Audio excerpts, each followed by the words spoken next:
श्री कृष्ण जन्मभूमि मंदिर केस लड़ रहे दिनेश शर्मा फलाहारी ने बताया है कि आज सुप्रीम कोर्ट में सुनवाई हुई। सुनवाई के दौरान हिंदू पक्ष की तरफ से एडवोकेट सत्यवीर सिंह, एडवोकेट विष्णु शंकर जैन ने बहस की और मुस्लिम पक्ष की तरफ से एडवोकेट तस्लीम अहमदी ने बहस की। मुस्लिम पक्ष की तरफ से कहा गया कि इलाहाबाद हाई कोर्ट द्वारा सभी मुकदमों को पोषणीय मान लिया गया है। इन मुकदमों को पोषणीय नहीं करने चाहिए। मुस्लिम पक्ष की तरफ से कहा गया है कि सभी मुकदमों की सुनवाई मथुरा में होनी चाहिए और मुस्लिम पक्ष की तरफ से आर्डर को रिकॉल करने की प्रार्थना की गई। मुस्लिम पक्ष चाहता है कि सभी मुकदमे अलग अलग सुने जाएं, लेकिन हिंदू पक्ष की तरफ से एडवोकेट सतवीर सिंह ने कहा है कि इलाहाबाद हाई कोर्ट द्वारा जो भी निर्णय दिए गए हैं वह सबूत के आधार पर दिए गए हैं और माननीय न्यायालय ने दोनों पक्षों को सुनने के बाद कहा कि हिंदू पक्ष अपना जवाब लिखित में दाखिल करे। श्री कृष्ण जन्मभूमि हिंदू मंदिर के हिंदू पक्षकार दिनेश शर्मा फलाहारी का कहना है कि मुस्लिम पक्ष के पास में कोई भी प्राचीन साक्ष्य नहीं है जिससे यह साबित कर सके कि यहाँ मस्जिद पहले बनी हुई थी। मुस्लिम पक्ष पहले और केवल इलाहाबाद हाई कोर्ट के फैसलों को चुनौती देने का काम करता है। मुस्लिम पक्ष को मान जाना चाहिए कि इलाहाबाद हाई कोर्ट ने जो निर्णय दिए हैं वह प्राचीन सबूत के आधार पर दिए हैं। यदि मुस्लिम पक्ष के पास कोई प्राचीन साक्ष्य है तो जमा करें। उन्होंने कहा कि हमने मुस्लिम पक्ष से शिकायत की थी, बिजली विभाग की बिजली चोरी पकड़ी गई, मुस्लिम पक्ष पर 3 लाख का जुर्माना हुआ था। आज भी मुस्लिम पक्ष ईदगाह में बिजली जनरेटर के साथ जला रहा है। दिनेश शर्मा का कहना है कि हिंदू पक्ष के पास जितने भी प्राचीन साक्ष्य थे वह न्यायालय में जमा कर दिए और न्यायालय ने सबूतों के आधार पर ऐतिहासिक निर्णय दिया था।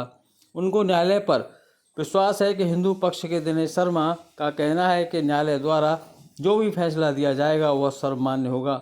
उन्होंने कहा है कि मुस्लिम पक्ष जो भी न्यायालय पर भरोसा करना चाहिए।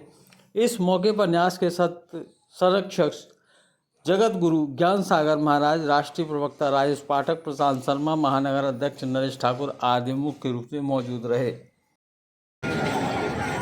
आज श्री कृष्ण जन्मस्थान को लेकर सुप्रीम कोर्ट में सुनवाई हुई।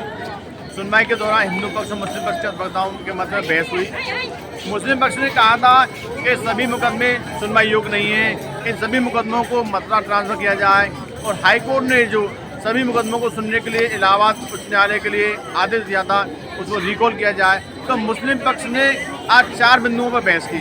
तो माननीय सुप्रीम कोर्ट ने दोनों पक्षों को सुनते हुए हिंदू पक्ष से कहा है कि आप 2 सप्ताह में अपना जवाब दाखिल करें।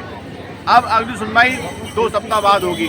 मुस्लिम पक्ष बार बार मामले को लटकाने का प्रयास करता है और कोई भी माननीय न्यायालय इलाहाबाद आदेश करती है तो उसके खिलाफ सुप्रीम कोर्ट चला जाता है। उसके पास कोई भी प्राचीन साक्ष्य नहीं है, ना ही उसके पास एक कागज का ऐसा टुकड़ा है जिससे वह न्यायालय में दिखा सके कि यहाँ मस्जिद पहले बनी थी।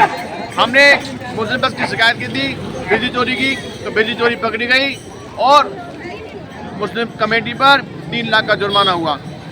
हिंदू पक्ष के पास जितने भी प्राचीन साक्ष्य थे, खसरा खतौनी नकल थी, पुरानी खेबड़ी नकल थी, नगर निगम का असेसमेंट था, रेलवे का मुआवजा था और जो माननीय न्यायालय में जो हमने जमा किया था यहाँ श्री कृष्ण जन्मस्थान से संबंधित जो रजिस्ट्री कॉपी थी वो भी हमने जमा कर दी। तो हिंदू पक्ष के पास जितने भी प्राचीन साक्ष्य थे वो न्यायालय में जमा कर दिए और इलाहाबाद हाई कोर्ट ने उन सबूतों के आधार पर ऐतिहासिक निर्णय दिए थे। उन सभी निर्णय को रोकने के लिए मुस्लिम पक्ष बार बार सुप्रीम कोर्ट चला जाता है। हम तो मुस्लिम पक्ष से यही कहना चाहते हैं, यदि आपके पास कोई भी कागज का टुकड़ा हो तो न्यायालय में जमा करें, जिससे दूध का दूध पानी का पानी अलग हो जाए।